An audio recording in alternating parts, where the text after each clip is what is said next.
Once upon a time, there lived a young, handsome man named Chike, who had spent years building a successful life for himself in Malaysia. Despite his wealth and achievement, something was missing. It is a wife, a home, a family to share his success with. So, determined to find a life partner, Chike returned to his homeland, Abia State in Nigeria, believing that a true wife was one raised in the values of home. His search led him to Enugu State, when he visited a dear friend of his. There he met a young, beautiful girl, Adaeze by name, a woman of striking beauty and grace. Her laughter was like music, her humility a rare gem. She was everything he had prayed for and everything he had dreamed about. And Adaeze loved him too. Well, so it seemed. After their first meeting, Chike wasted no time. He showered Adaeze with love, gifts, and promise of a future brighter than gold. The traditional wedding was a grand affair. Customs were honored, the bride price paid in full, and blessings poured down from family and elders. The white wedding followed shortly after. It was indeed a fairy tale, the kind of love story that made women dream and men envy. Shortly after their wedding, Chike told Adaeze that he would need to return to Malaysia to finalize some business arrangements and also resume his work, promising to bring her over once everything was settled. Before he left, Adaeze discovered she was pregnant, a development that filled both their hearts with joy. Chike, ever the devoted husband, ensured Adaeze was comfortable, buying her a brand new car, a new apartment, and providing her with everything she needed during her pregnancy and after her pregnancy. Months later, Adaeze gave birth to a bouncing baby boy. Chike, on hearing the news, invited all his friends in Malaysia to celebrate with him. It was a day filled with joy, and the whole family were all happy.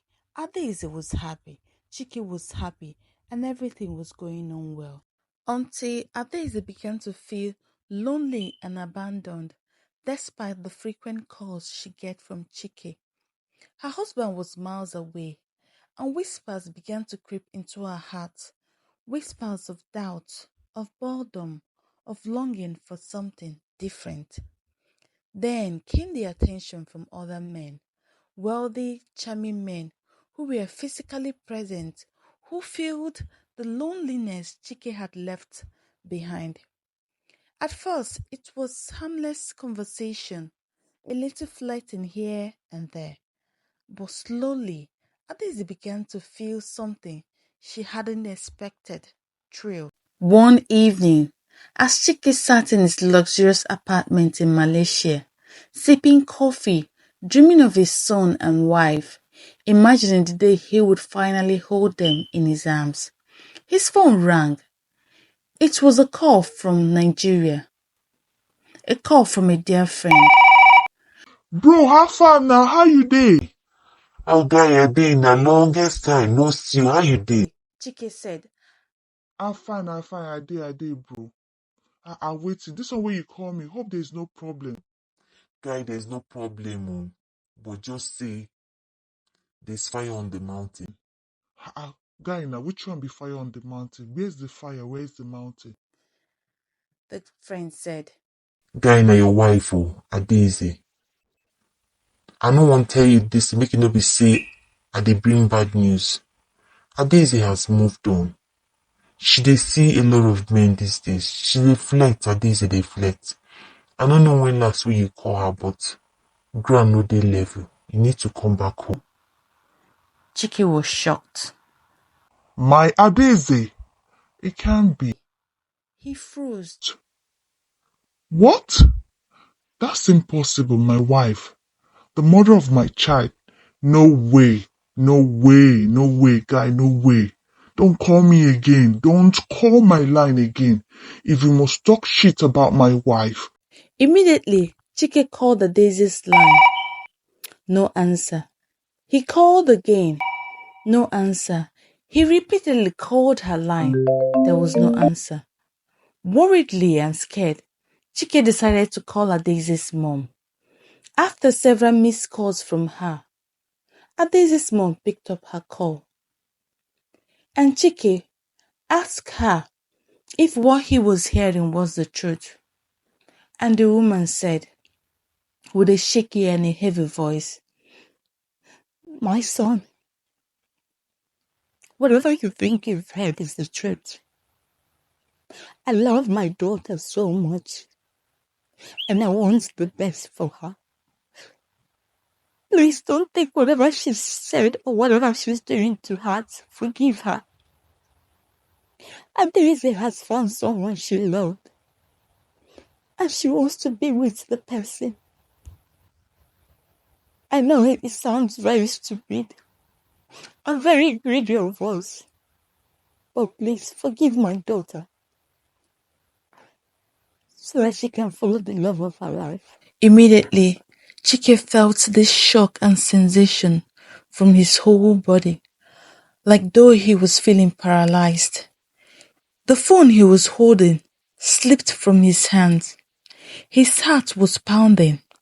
His visions became blurred. He couldn't breathe. He was gasping for air.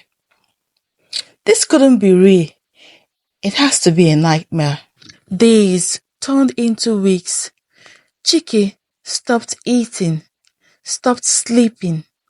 His once vibrant home became a prison. The walls closing in on him. He scrolled through pictures of his son, his wife, his fingers running over the screen, as if he could touch the life that had slipped away. Then came the darkest night of all.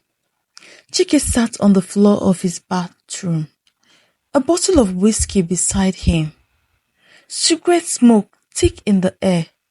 His phone was clutched in his trembling hands. He has drank and smoked to the extent that there was no life left in him again. His mind was loud with dangerous thoughts. Will this pain ever go away? Will it stop? Would it be better if I disappear? I feel like dying. Life has no meaning at all. But then, in the silence of the night, something broke through. His mother's voice, warm and firm, echoing in his heart. A lion does not die in the wilderness. He rises. Rise up, my son. With what little strength he had left, he reached out to his best friend. The next morning, his friend took the first flight to Malaysia. His friend didn't let him sink. He dragged Chike out of his misery, forced him to eat, to talk, to step outside.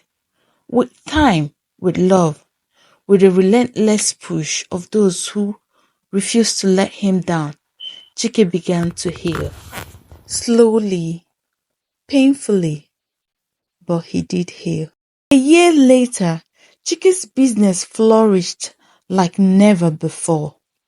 His wealth multiplied, and he built magnificent mansions.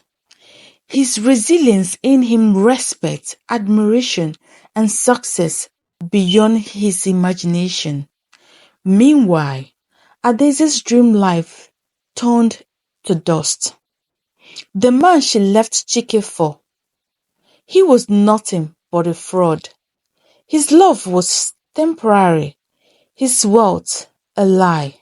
As struggles crept into her new marriage, regret clawed at Adaise's heart. She realized too late what she had thrown away. One day, she sat in her parents' home, sobbing continuously. "I made a mistake. I want my husband back. I want my son. to know his real father.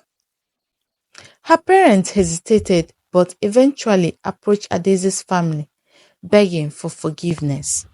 But when Chike's mother saw them, her eyes burned with anger. "Get out of my house!" she thundered. "You betrayed my son. You returned back the bride price, and now you want to crawl back in? Never!" Adaize's mom fell down to her knees, pleading, "Please forgive my daughter for the sake of your grandchild." But Chike's mother was unmoved. "I will accept my grandson, but not your daughter. That child will grow up knowing the truth, that his father was a lion and his mother was the one who abandoned him. Get out!" Chike's mom continued to shout. The decision was now in Chike's hands. Would he forgive Adaeze and take her back? Or would he walk away, leaving the past behind? As he stood before Adaeze, 1,000 emotions whirled in his heart. The woman he had once loved more than life itself stood before him, broken, remorseful. But the man she left, he was gone. A new Chike had risen, and this time he would decide his own fate.